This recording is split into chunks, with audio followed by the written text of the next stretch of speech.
Good day everyone. Again, we are the Group 2 presenting Region 5 or what we call Bicol Region. Welcome to Bicol Region. But first, before we start our discussion, I will show you some video about Bicol Region. So, let's watch this.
After we watched that video, siguro nagkaroon tayo ng konting idea or knowledge about Bicol Region.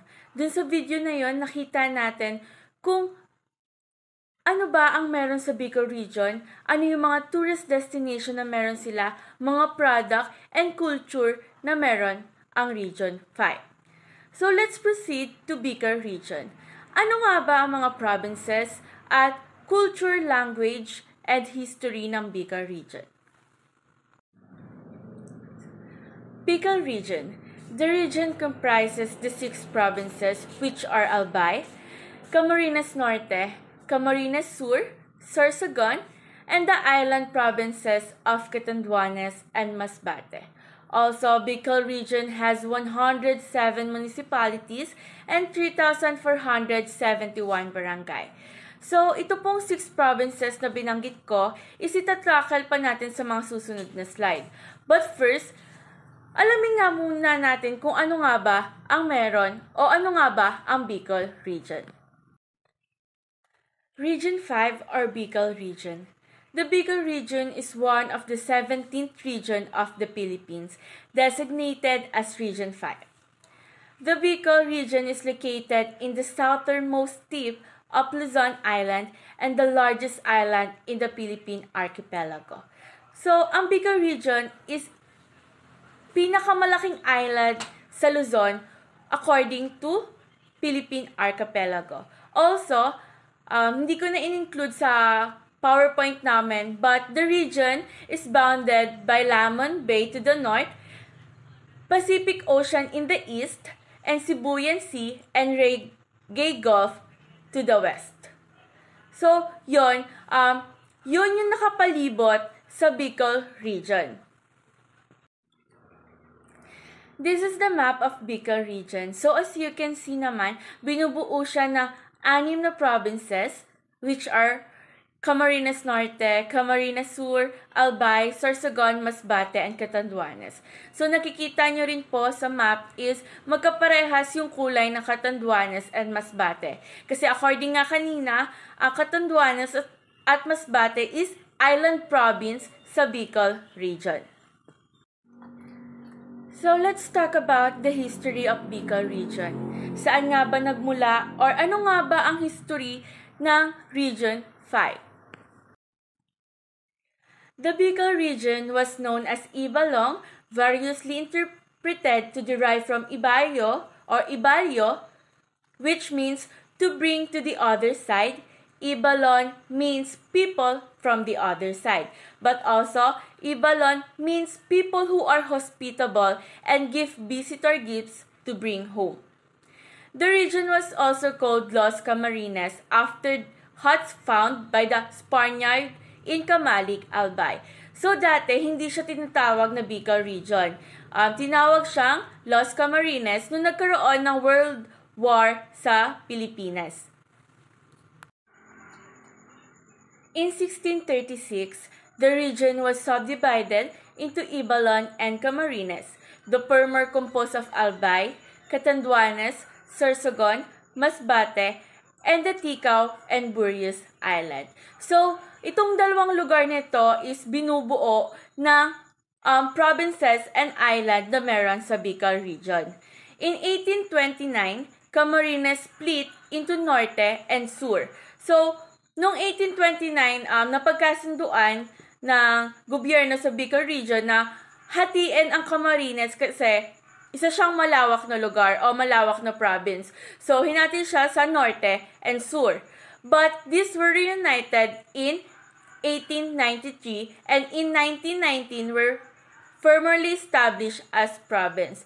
So, noong 1893 po is parang hindi pa official na province yung Norte and Sur or yung Camarines Norte and Sur. But noong 1919 is naging official na siyang provinces. Pinaghiwalay na po ang Norte and Sur.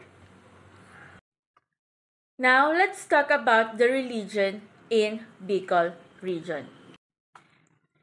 The region retains Roman Catholicism. Bicol region posted the highest proportion of Roman Catholics, comprising 93.5% of its household population. So, ang Bicol region po is parang karamihan sa kanila o lahat sa kanila is Roman Catholic. So, kaya tinagurian pong ang Bicol region ang may pinakamaraming Roman Catholic na naninirahan sa lugar na yon.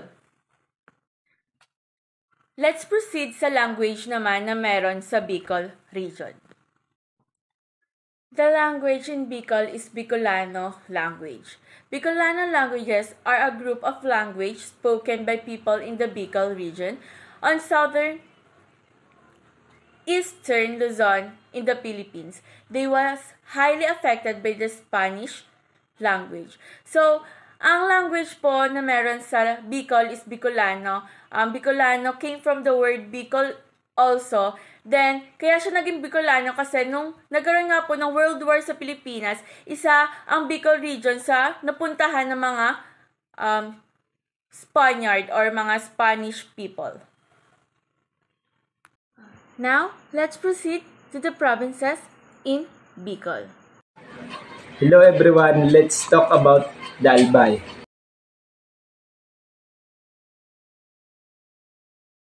Albay. Province of Albay is a province in the Bicol region of the Philippines, mostly on the southeastern part of the island of Luzon. Its capital and largest city is the city of Legazpi, the regional center of the whole Bicol region, which is located in the southern foothill of Mayon Volcano. Sinasabi dito, ang Albay ay isa sa pinakamalaking city na matatagpuan sa paanang bundok ng Mayon Volcano. At ang Albay ay mayroong 15 municipalities and 3 cities. Bukod sa Mayon Volcano, mayroon pa itong 2 major peaks. Ito ay ang Mount Saraga and Mount Malinaw.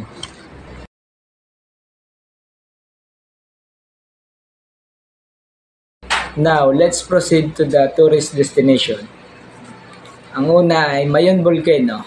Top Albay tourist destination, Mayon Volcano still enchant those who have been lucky enough to see it on the clear day, even those who have been on several Mayon volcano tours. Ang Mayon volcano is an active stratovolcano in Albay. Next is Cagsawa Ruins. Cagsawa Ruins is a historical landmark that serves as the centerpiece of Cagsawa Ruins Park, where tourists can enjoy the scenic view of Mayon volcano. Ang Cagsawa Ruins naman ito ay isang historical landmark na dito makikita ang ganda ng Mayon volcano. Next is Cagsawa Ruins. Cagsawa Ruins is a historical landmark that serves as the centerpiece of Cagsawa Ruins Park, where tourists can enjoy the scenic view of Mayon volcano. Ang Cagsawa Ruins naman ito ay isang historical landmark na dito makikita ang ganda. Next is Sumlang Lake. Sumlang Lake is a 14-hectare lake in Kamalig, Albay. It's one of the emerging destination in the province, and over the years, it's being developed for the visitor.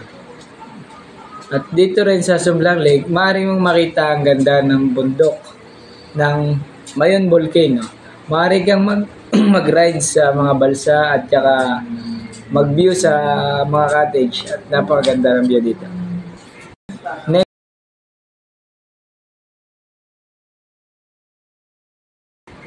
now, let's proceed to the Kasim.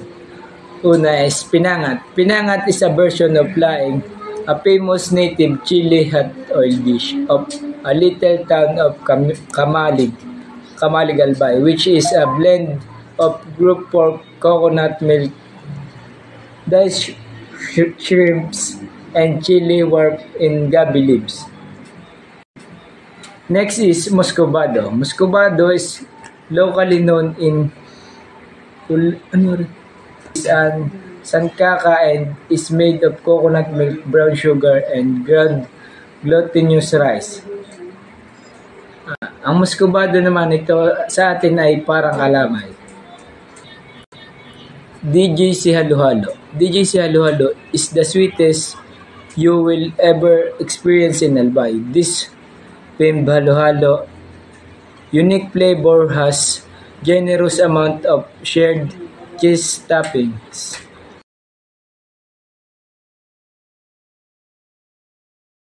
Let's proceed to the product. Una is Abaca Woven products. Aside from the usually keychains, web magnet, and food souvenir that you can get in Albay, one of the most popular product from the town would be their Abaca Woven products. Ang Abaca Woven naman, ito ay bukod sa mga pagkain, ito ay isa rin souvenir na maaaring yung bilhin sa bayan ng Albay.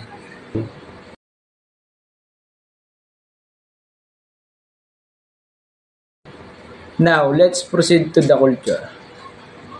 Agriculture is the major industry in Albay, which produce crops like coconut, rice, sugar, and abaca. Handcrafts are the major source of the rural income. It is continues to provide fairly large share in the small-scale industries of the province. Ang culture nila ay ang mag-ani ng mga coconut, rice, and sugar, and abaca. Next, Alinaw Festival. Alinaw Festival is an annual tribute to the lost tree of Alinaw on the mountains of Malinaw. It is also said that the word Alinaw came from the word Malinaw, which means clear water, where one of the best fall in is heard the Vera Falls. Ang festival na ito ay isang tribute para sa nawalang puno ng alinaw sa bundok ng Malinaw. I am Cyril Alsona, so now let's proceed in the province of Camarines Norte o Hilagang Camarines.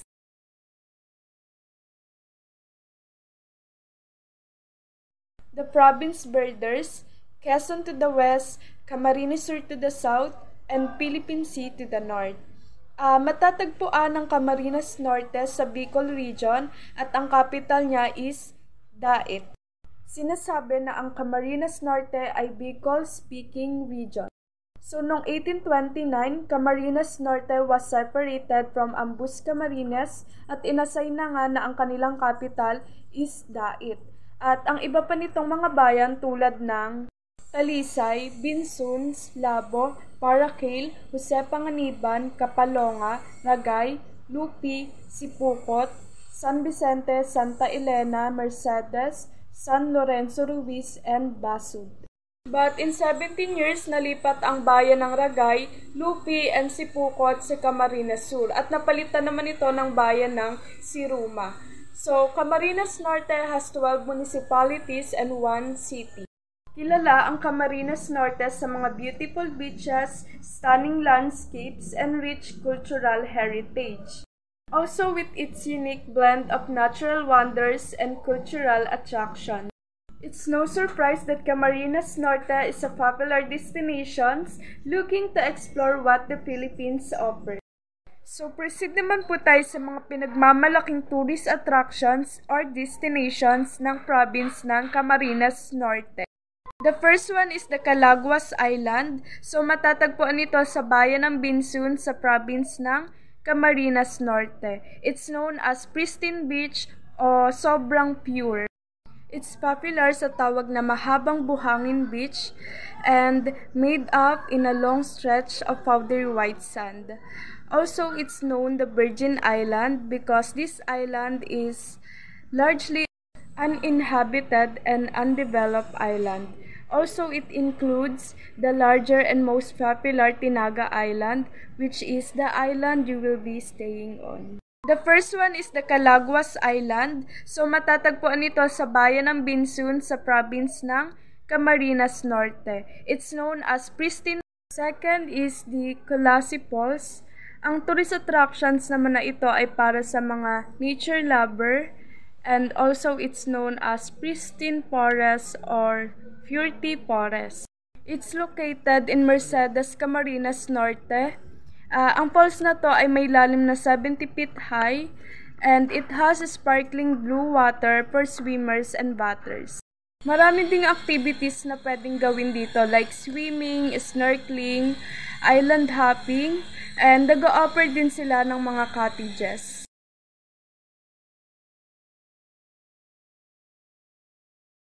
And proceed naman po tayo sa kanilang cuisine. The first one is sinantulan. It is most popular dishes in Camarines Norte. So, ito yung prutas na santol na niluto sa gata na nilagyan ng red and green na chili. And pwede din naman mag-add ng pork or other meat para mas maging taste flavorful. So, dahil nga sikat sa mga Bicolano ang luto sa gata at mahilig din sila sa mga maanghang. Second is angko. It is a popular dessert in Camarines Norte. Ito ay gawa sa malagkit na bigas na hugis bilog na may roasted peanuts and well mixed in condensed milk. Ilalagyan din ito ng banana leaf para hindi magdikit kapag ini-steam at mas madali siyang naiipak sa plastic.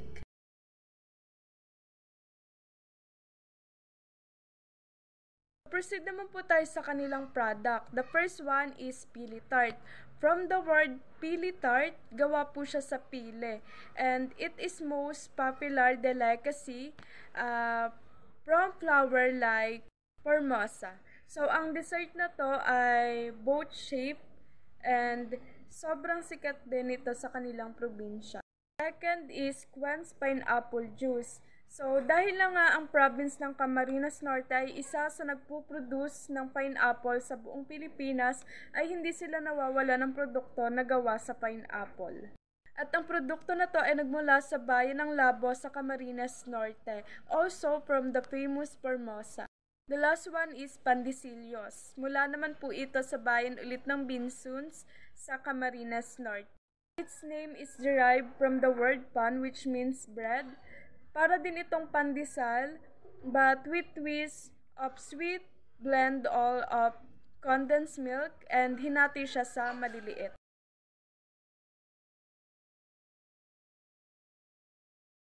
So, proceed naman po tayo sa culture. Ang festival ng Camarines Norte, which is the Bantayog Festival, na ginaganap tuwing April. Its symbolism of giving tribute to the heroism of Jose Rizal and local patriots who took part in the Daet Revolt in 1998. Ipinagdiriwang nila ang festival na ito na may galak at pagkakaisa ng mga lokal na mamamayan na naninirahan sa probinsya ng Camarines Norte. So hello everyone, my name is Cesarea Olivia Arapol and I'm going to present to you the Camarines Sur. So makikita natin sa slide na ito ang mapa ng Camarines Sur. At may makikita tayo na pula sa mapa na ito at ito yung capital ng Camarines Sur, which is yung Pili. So now let's proceed to the introduction of Camarines Sur. Ang Camarines Sur is a province in the Philippines situated in Bicol region, occupying the southeastern peninsula of Luzon and the outlying island provinces of Masbate and Catanduanes. So sinasabi dito na ang Camarines Sur ay kabilang sa Region 5 or Bicol region.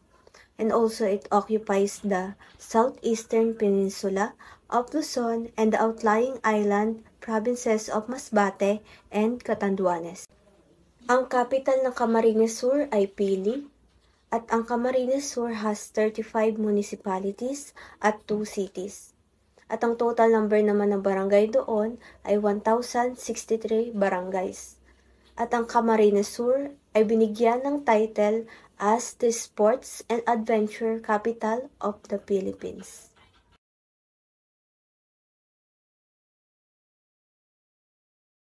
So, now dumako naman tayo sa tourist attraction ng Camarines Sur. At isa na rito ang Panicquazon Hot Spring Resort.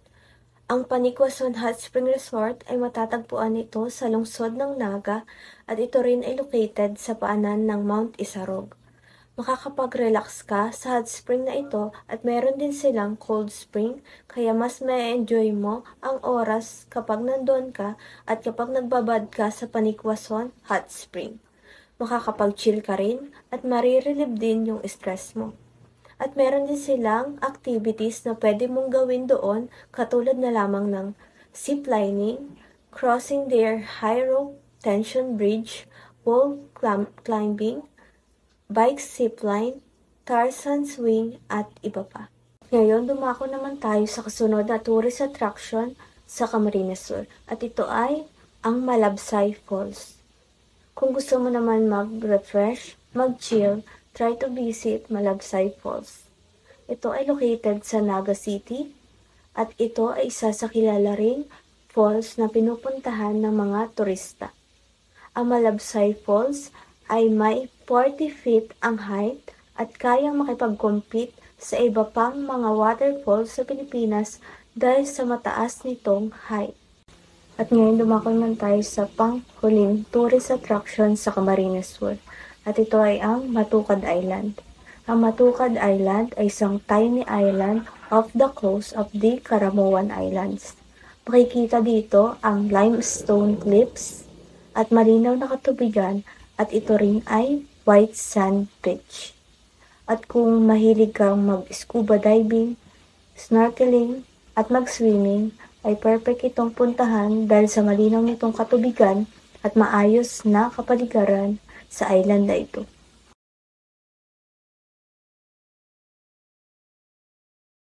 So now let's proceed to their cuisine and products. Ang una na rito ay ang Pansit Bato. Ang Pansit Bato ay originated sa bayan ng Bato, Camarines Sur. Ang pansit na ito ay karaniwang handa sa mga piyesta ng mga Bicolano. Ginagamitan ito ng shrimps, pork, gulay at mga seasonings para ito ay mas maging malasa. Katulad na lamang ng ginagamit nila ay ang soy sauce, patis, or fish sauce. At ngayon dumako naman tayo sa pangalawang cuisine sa Camarines Sur at ito ay ang kinalas.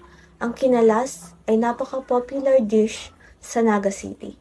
Ito ay nagmula sa Barangay Dayangdang in Naga, Camarines Sur. Ito ay Bicolano dish made from tender meat, extracted from pork or beef's head, served with a thick brown sauce over a hearty bowl of noodles.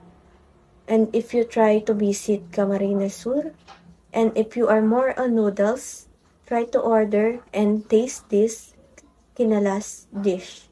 At ngayon, dumako naman tayo sa dessert sa Camarines Sur. At ito ay ang sili ice cream. Alam naman natin kapag Bicol, ay naiisip natin na mahilig sila sa mga maanghang na pagkain. At ang mga Bicolanos din ay meron silang kanilang version ng ice cream, which is yun yung sili ice cream. Ang sili ice cream ay made of coconut cream that makes it unique from the other ice cream. Itong sili ice cream na ito ay may different level of spiciness at ito rin ay ipinakilala para maging isa sa kanilang dessert sa restaurant na ito sa Bicol na First Colonial Drill na matatagpuan ito sa Naga City, Camarines Sur at sa Legazpi, Albay. Kung mahilig ka naman sa maanghang na pagkain, try their dessert which is yung sili ice cream dahil magugustuhan mo ito at may level din ito ng spiciness na magugustuhan mo.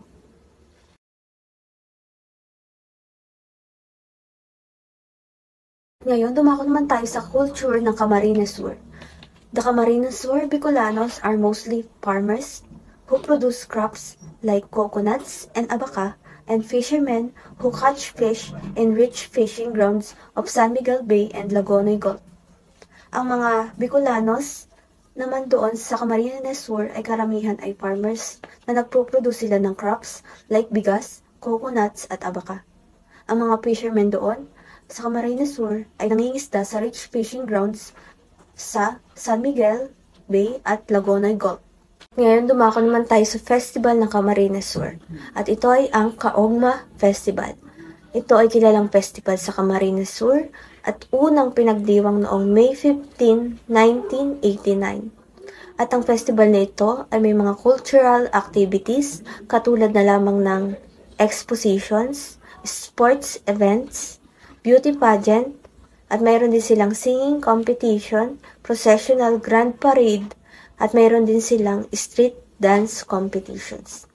Ang Kaogma Festival ay binago at ang title na nito ay ang Kaogma Mardi Gras, the world's hottest festival. At ang word naman na Kaogma, it translates to a good time in the local dialect. Let's go to the Sorsogon Province. This is the map of Sorsogon Province. So as you can see, sobrang daming municipalities ang meron sa Sorsogon. And makikita nyo rin yung red na name, which is Sorsogon City. Sorsogon City is the capital of Sorsogon. Sorsogon is at the tip of the Bicol Peninsula and faces the island of Samar.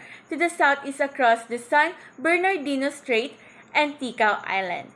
To the southwest, Sorsogonons is how the people of Sorsogon call themselves. So, ang Sorsogon po is nasa pinakatuktok ng Bicol Peninsula. So, some of you or karamihan sa atin is alam ang Sorsogon. Kasi ang Sorsogon po is isa sa mga tourist destination or pinakamagandang tourist destination dito sa Pilipinas. So, Sorsogonons po ang mga tawag sa mga taong naninirahan sa Sorsogon. Sorsogon, officially Province of Sorsogon, is a province in the Philippines located in the Bicol region. It is the southernmost province in Luzon and is divided into 14 municipalities and 1 city. Its capital is Sorsogon City, formerly the town of Sorsogon and Bacon, and borders the province of Albay to the north. So, ang Sorsogons nga po is isa sa mga province sa Bicol Region or Region 5. So, ang Sorsogon ay may 14 municipalities and 1 city. Ang 1 city na po yun ay yun din po ang capital niya, which is Sorsogon City. So right now, let's talk about the tourist destination that we can go in Sorsogon Province. The first one is Bulusan Volcano Natural Park. Bulusan Volcano Natural Park is a treasured natural wonder and one of the most recognized Bicol tourist spots. This protected natural park covers rainforest, grassland, hot spring gardens, and farmland. The park is also home to the famous Bulusan volcano, a popular trekking destination in Luzon. So, Bulusan Volcano Natural Park po is ang tourist destination sa Bicol region. Why? Kasi meron tayo dito mga natural beauty na pwede nating makita while traveling Bicol region. So, ang isa na doon is yung Bulusan Volcano po. Kaya siya napupuntahan dito dahil dun sa Bulusan Volcano kung saan nakikita yung ganda at natural nito. The second one is Donsol Whale Shark. Donsol is Sorsogon's most popular destination as it is world famous for whale shark viewing. Several whale sharks, locally called butanding, naturally congregate around Donsol waters from December to May. Donsol practices responsible ecotourism that does not alter the behavior of whale shark. The local guides do not feed these animals for the sake of attraction them to the shore. So, ito pong Donsol or Donsol Sea, dito natin makikita yung different type of whale. So, dito, kaya rin siya naging tourist destination kasi nakikita rin natin yung natural beauty ng isang lugar. So, pwede ka dito scuba diving kung saan mamimit mo yung different types of fish and also yung mga pinupuntahan talaga nila dito which is whale. The last tourist destination is Tikling Island. Tikling Island is located off the coast of the town of Patnog, Sorsogon. It is named after a bird species that frequent the area. The privately owned island exudes a serene ambience and it does not have a resort or any commercial structure on it. You can visit it as a part of Sorsogon Island hopping tour. So, itong Tikling Island is isa sa pinaka-magandang tourist destination sa Pilipinas. Kasi isa na rin to sa mayroong natural beauty. Dito, hindi tayo makakita dito ng mga hotel or mga tindahan na pwede natin bilhan ng souvenir. Makikita lang natin dito is sea or yung dagat. So, mapupuntahan nyo lang to if magkakaroon kayo ng island hopping sa Bicol region. So, kaya din to isa sa pinakamaganda kasi nakikita nyo naman sa video kung gaano kalinis ang Tikling Island. So, dito, while nag-island hopping kayo, nalilibot nyo na rin ang kagandahan ng Bicol region. Let's proceed to the cuisine of Bicol region. The first cuisine is kinunot. Kinunot is a fish dish very popular in Sorsogon, best for sumsuman or drink appetizer. It is a dish cooked with main ingredient of shark or manta-ray sauteed in onion, garlic, and malunggay leaves and coconut cream. Its aroma and unique taste is delicious with the mixture of coconut milk or what we call gata, lemon, onion, red chili peppers, and malunggay leaves. The meat of shark or manta-ray is boiled in water to discard the foul smell. Then it is flaked with your hand by disposing the bone cartilage of the fish. So, kinunot po is parang, dito sa ating sa Sariaya is para siyang ginataang baboy. But, hindi po ang main ingredients nila is baboy, but ang main ingredient nila is shark. Kasi nga kinilala ang Sorsogon sa Donsol. 'Di ba yung sinabi ko nga po kanina, yung Donsol po, dito natin makikita yung mga whale shark. So, ang kinunot po is gawa sa whale shark. Sabi po nila, ang kinunot daw po is medyo maanghang na medyo matamis. The second cuisine is linanta na pile. Linanta na pile is one of the favorite dish of the people of Sorsogon where pili trees abound. 85% of the production of pili in the Philippines came from Sorsogon. Linanta na pili is served with steamed rice and is paired in the meal with a dip, like the paga of kuyog, or it means salted small, siganid, or danggit fish sauce, patis soy sauce, or any salt sauce. So, ang linanta na pili po is para siyang buto, yung buto po ng pili. So, kaya naging cuisines to ng Sorsogon kasi ang Sorsogon po ay kinalala sa production of pili. Dito, karamihan sa Philippines, dito tayo kumukuha ng pili sa Sorsogon province. So the last one is Bicol Express. So, karamihan naman natin sa atin is alam niyo yung Bicol Express. And alam natin na ang Bicol Express is nagmula talaga sa Bicol. So, Bicol Express is a popular Filipino dish consisting of sliced pork that is dosed in a creamy coconut-based sauce and seasoned with shrimp paste and spicy chili peppers. The dish is usually made as a stew with the spicy coconut sauce poured over some rice. It may have evolved from a dish called gulay na may lada, meaning vegetables with chili, which is a very similar dish, only it used vegetable instead of pork. So, Bicol Express, siguro lahat naman tayo is nakatikim na ng Bicol Express and alam na natin ang lasa. But ang Bicol Express pala talaga is nagmula talaga sa Sorsogon province. Pero, din natin, ang cuisines ng Bicol region is Bicol Express. So, ang Bicol Express po, ito po is gawa sa pork with coconut and chili. So, ang lasa naman po, alam naman po natin ang lasa ng Bicol Express is medyo maanghang. Let's proceed naman po sa product na meron ng Sorsogon province. The product of Sorsogon province is pili nut bracelet.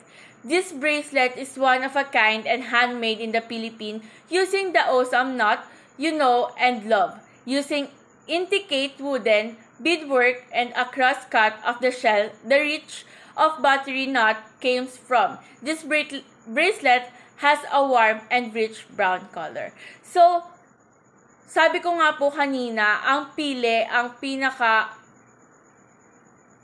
product na meron sa Sorsogon. So, ang pinaka-product nilang ginawa is pili nut bracelet. Itong pili nut bracelet is gawa sa wood na galing sa pili. So, if magbibisit po tayo sa Sorsogon, ang pinaka-main product talaga nila is mga bracelet na gawa sa pili nuts. Lastly, let's proceed sa culture sa Sorsogon province. The Sorsogon Aita people live only on the municipality of Prieto Diaz, Sorsogon. They are one of the original Negrito settler in the entire Philippines. They belong to the Aita people classification but have distinct language and belief system unique to their own culture and heritage. So, ang Bicol or ang Sorsogon province po pala is meron ding mga Aita. So, itong mga Aitang to is naninirahan lang sa Prieto Diaz, Sorsogon, kung saan isa sa municipality na meron ang Sorsogon province. So, ang Aita people po is sila lang po ang may kakaibang language na ginagamit sa Bicol or sa Sorsogon. Kasi nga, di ba, ang main language ng Sorsogon is Bicolano. So, ang mga Aita po is iba ang language nila. The festival in Sorsogon Province is Kasanggayahan Festival. Kasanggayahan Festival is the biggest festival in the province of Sorsogon, Philippines. Held every October 1 to 31, it is a month-long celebration of its founding anniversary. Its name came from the word of Kasanggayahan, which means prosperity. It was also the same year that the Kasanggayahan amphitheater, where the activities of the feast are held, was built. So, Kasanggayahan means prosperity. Kaya nila sinaselebrate ang Kasanggayahan is kapag para magkaroon pa sila ng maginhawang buhay o magandang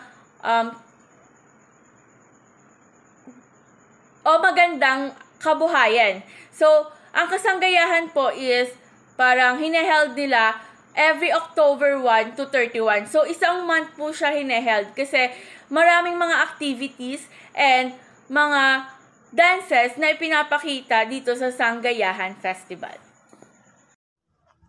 Good day, I'm Patrick C. Alcantara. Halina't bisitahin ang isa sa pinakamagandang probinsya sa Bicol Region, ang Catanduanes, Philippines.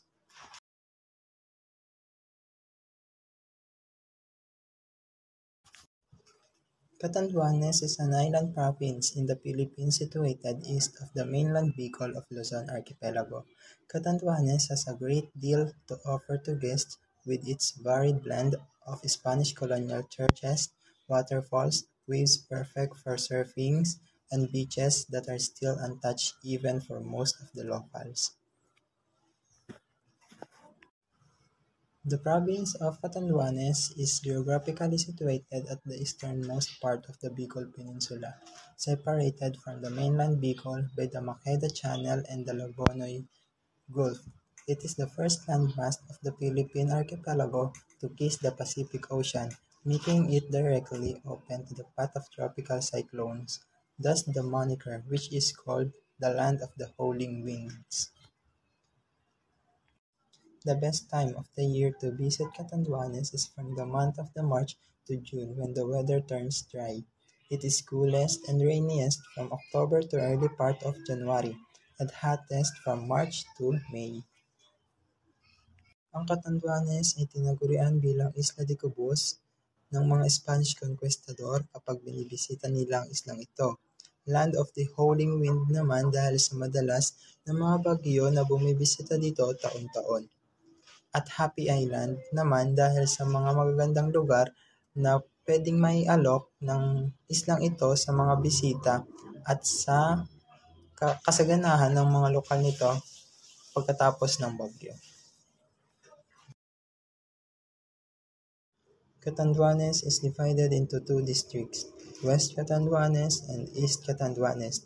In West Catanduanes is in the western part of the island and is composed of three municipalities, Virac, San Andres, and Caramoran. Please take note, Virac is the capital of the Catanduanes in the municipality too. And while East Catanduanes, which is in the eastern part of the island, is composed of 8 municipalities. First is the Bato, San Miguel, Baras, Gigmoto, Viga, Payo, Bagamanok, and Pandan.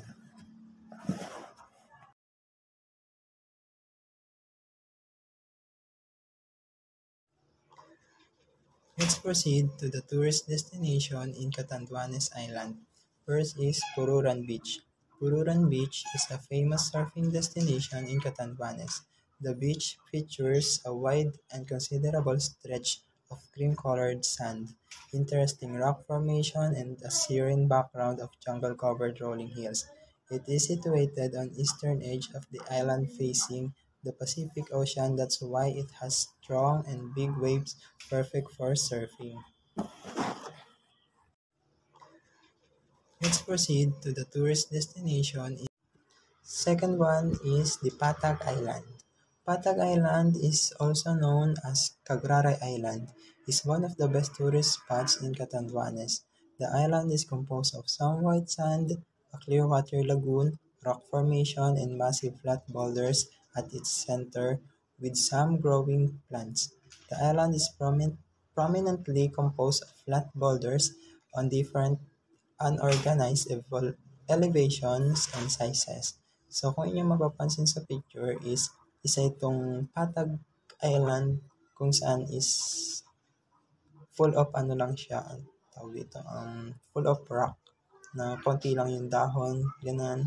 Tapos, ayun. The last tourist attraction in Catanduanes is Tuwad-Tuwadan Blue Lagoon. Tuwad-Tuwadan Blue Lagoon is a remarkable tourist destination of the province. It is a hidden blue lagoon interestingly situated on a jog cliff down the sea surrounded with boulders and rock formation. So ang itsura niya is napapaligiran siya ng mga bato, malalaking bato. At ang kanyang tubig is nasa gitna nito or or separated siya sa dagat. At ang nagsisilbing daluyan ng tubig nito is yung malalaking alon na humahampas sa malalaking bato nito. Kaya siya tinawag na Tuwad-Tuwadan Blue Lagoon.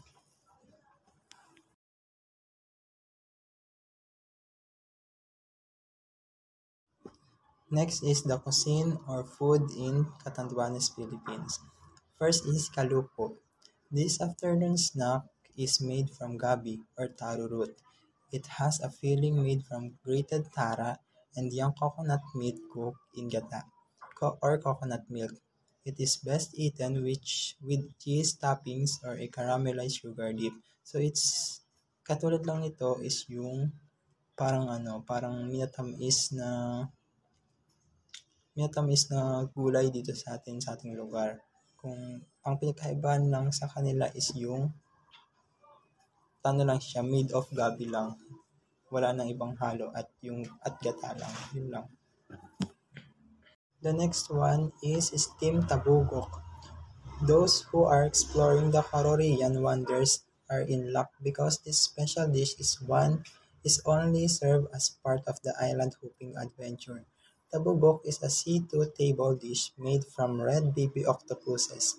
This Carorian specialty gets tenderized and cooked by its natural juicy. So, ang itsura nito is yung maliliit na baby octopus lang. Siya na kadalasan ay siniserve sa mga hopping adventure, sa mga island hopping adventure. At best dishes din ito sa kanilang mga restaurant, ganun. Yung baby octopus, kung tawagin ay steamed tabugok. The last is steamed banagan. One of the most abundant seafoods in the province are lobsters.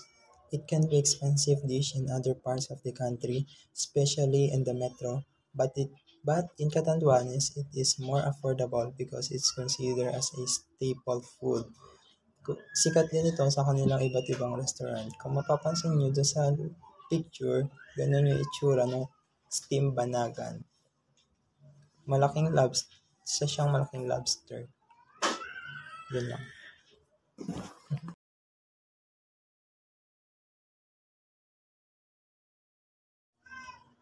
Let's proceed to the products in Catanduanes. First is abaca. The Philippines is known as the leading abaca producer in the world with Catanduanes comprising the bulk of the total production at 37%. Abaca came from a family of banana and is usually used as textile sheets in food packaging. Abaca fiber is used also to make masks and PPEs. The fibers of the self-sustaining abaca are used in the production of handicrafts products such as handbags, hats, shoes, slippers, lamps, carpets, accessories, clothes, furnitures, and wool coverings. So maraming pwedeng paggamitan yung abaca. Tulad nga doon sa mga binasa ko. May iba't ibang pwedeng paggamitan yung abaca, hindi lang sa mga accessories or sa mga kung ano pa. The second product in Catanduanes is pili nuts. Pili nuts is another product of Bicol, and the yummiest ones can be found in the island of Catanduanes. The black fruit is blanched to make it soft so that you can peel the husk and eat the meat of the fruit. The seed is cracked open and the pili nuts inside. So, sa Catanduanes nyo daw, matitikman pinaka masarap na paggawa ng pili nuts. Kung saan ay may iba't iba itong uri ng flavor. Tulad, example lang yung nasa picture nito. So, yan. The last product is latik. In Catanduanes, latik are rice cakes made with malagkit or glutinous rice, coconut milk, and malunggay extract. It is wrapped in banana leaf and is best enjoyed with caramelized coconut sauce. It is available per case at Chef Impling's Delicacies at Sugod Tibgao, Bliss in Virap. Ang presyo nito is nagkakahalaga ng 30 pesos ang isang box, 5 ang laman, and 10 are also available at 150 and to 300 pesos. Yung latik is may halintulad, pwede natin ihalintulad sa ating tamalis. Kasi same lang din sila ng halos ng process, same din sila ng mga ingredients. Ang pinagkaiba lang nila is yung tawag. Kasi nga, we have different, basta yun.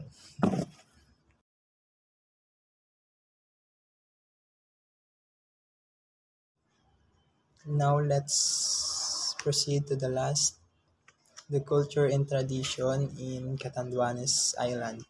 First is the Kinis Festival. Kinis Festival, the crab's capital festival. The town of Panganiban was considered as Catanduanes crab capital for its 218.47 hectares of fish pond and its vast mangrove areas producing abundant supply of delicious and palatable mud crab, well-liked for its taste, texture, and nutritive value, and even branded as the tastier crab in Bicol. So, kaya nagkaroon ng crab festival kasi sila yung may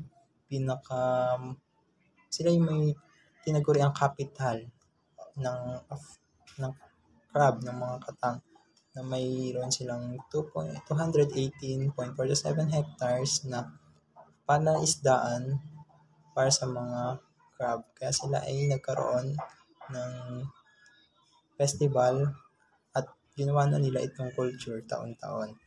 Kung inyong mapapansin sa litrato, ganun ang pagsaselebrate nila ng crab festival.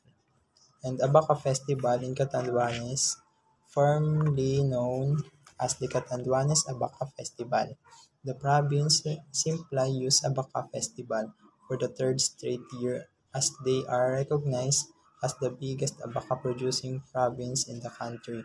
Concerts, trade fairs, athlete competitions, and exhibits events are spread out during the month.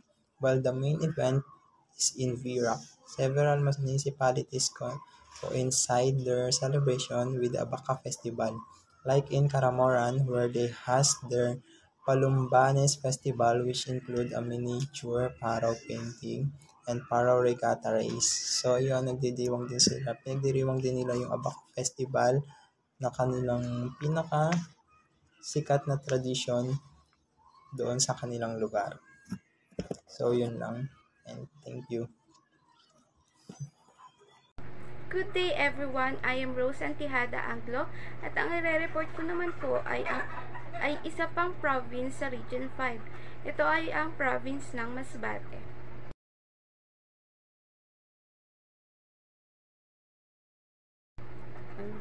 The province of Masbate is an island province in the Philippines located near the midsection of the nation archipelago. Its provincial capital is Masbate City. The province of Masbate is a coastal province which occupies the southeastern peninsula of Luzon. May 3 major islands ang Masbate. Ito ay ang Masbate, Ticao, at Borias. province is also known as the Rodeo capital of the Philippines. It has a mixture of Bicolano and Visayan cultures. Most people in Masbate speaks Masbateno, which is blend of Bicol, Capisnon, Cebuano, Hiligaynon, Waray-Waray, Romblomanon, and Tagalog. Other languages spoken in the island are Bicol, Tagalog, Cebuano, and English. May mga magaganda ring likas na attractions ang Masbate tulad ng malinis na mga tabing dagat, malawak na tanawin ng agrikultura, kamanghamanghang mga underwater marine sanctuary at dive site at tahanan sa mainit at maaliw na mga tao. Marami kang pwedeng puntahan ng magagandang tanawin kagaya na lang ng Tinalisayan Island. So, ang Tinalisayan Island ay isang natural attractions at ang pinaka main attraction sila dito is its magnificent long sandbar stretch and crystalline turquoise water perfect to swim and snorkel. This island is also surrounded by stretches of white sandy beaches mixed with corals, rock formations, slate rock groups, and several trees that love rock balancing and central art. So, ang Tinalasayan Island ay isang natural attractions at ang pinaka main attraction sila dito is its magnificent long sandbar stretch and crystalline turquoise water perfect to swim and snorkel. This island is also another tourist destinations na pinakakilala sa Masbate. Ito ay ang Palani White Beach. The most well-known and white beach in Masbate province is Palani White Beach, located in Balud, Masbate. It is a 10-kilometer long stretch of white sand beach in the secluded cove with palm trees and a few huts on the southwest coast of Balud. The large strip of white sand is perfect for beach sports. So, pwede ka dito maglaro ng tulad ng volleyball and frisbee.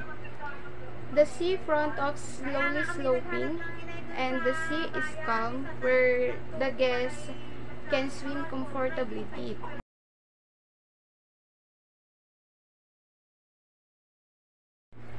So, may mga sikat ding pagkain ang Masbate. At isa na rito ang pinakro. Many residents in Masbate grew up having pinakro or yung ginataang saging. Kilala naman po siguro natin ang ginataang saging. Tapos, ang mga Masbateño naman ay mas prefer nila itong meriendahin at paresa ng coffee. Isa pang sikat na pagkain ay ang kandinga. So, if you know Bopis, yun. Pork, beef, lungs, and heart. It's easier to relate to this dish because only the coconut juice makes kandinga different for. So, ang mga Masbateños naman ay ang gusto nila sa lutong Bopis ay more extra spicy.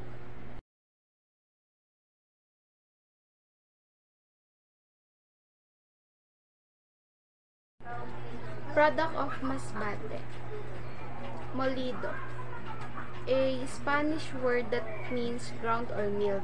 Is a dessert made from sweet potato and or pili nuts, although it is the sweet potato that is more common in the markets of Masbate. So, ang molido ay isang dessert mula sa kamote or pili nuts.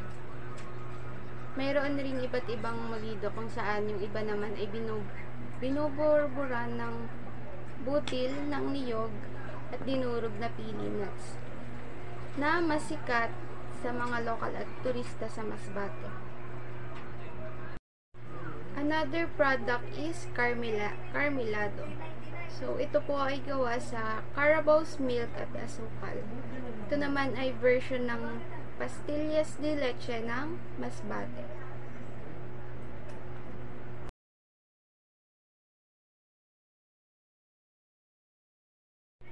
Festival of Masbate.